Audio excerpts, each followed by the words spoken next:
আসসালামু আলাইকুম এভরিওয়ান, চলে আসছে আপনাদের মাঝে আবারও একটা রান্নার ভিডিও নিয়ে। আমি আজকে রান্না করব হচ্ছে কই মাছ এবং টমেটো দিয়ে ঝোল রান্না করব। বন্ধুরা, দেখতেই পাচ্ছেন মাটির চুলায় রান্না করতে আসছি। প্রথমে হচ্ছে কড়াইটা সুন্দর করে গরম করে নিয়ে তেলটা দিয়ে দিতে হবে।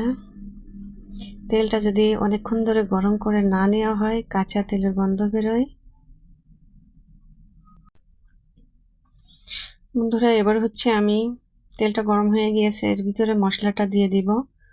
পেঁয়াজ, রসুন, জিরা, ধনিয়া, শুকনো মরিচ দিয়ে সুন্দর করে কষিয়ে নেব। বন্ধুরা, দেখতেই পাচ্ছেন আমার মশলাটা কষিয়ে নেওয়া হয়েছে। এর ভিতরে হচ্ছে আমি কই মাছগুলো দিয়ে দিব, দিয়ে কিছুক্ষণ কষিয়ে নিতে হবে। বন্ধুরা, তেলের যে কষাইটা ওইটা হয়ে গেছে, এখন হচ্ছে পরিমাণ মতো পানি দিতে হবে, যাতে মশলাটা পানির কষাইটা হয়ে যায়।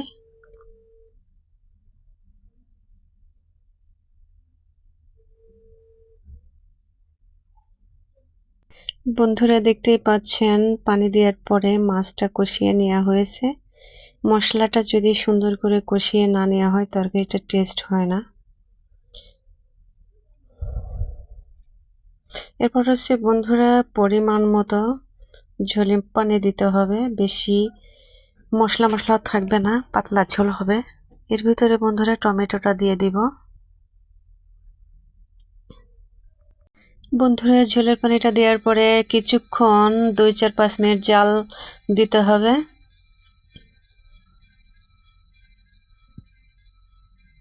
বন্ধুরা, দেখতেই পাচ্ছেন আমার রান্নাটা কমপ্লিট হয়ে গিয়েছে।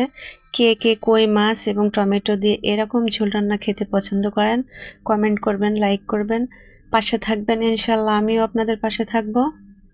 একা কখনো সফলতা অর্জন করা সম্ভব নয়। একজন আরেকজনকে ভালোবাসা দিয়ে এবং ভালোবাসা নিয়ে পাশে থাকতে হবে, তা না হলে কখনোই সফলতা অর্জন করা সম্ভব নয়। সবাই ভালো থাকবেন, সুস্থ থাকবেন। আল্লাহ হাফেজ।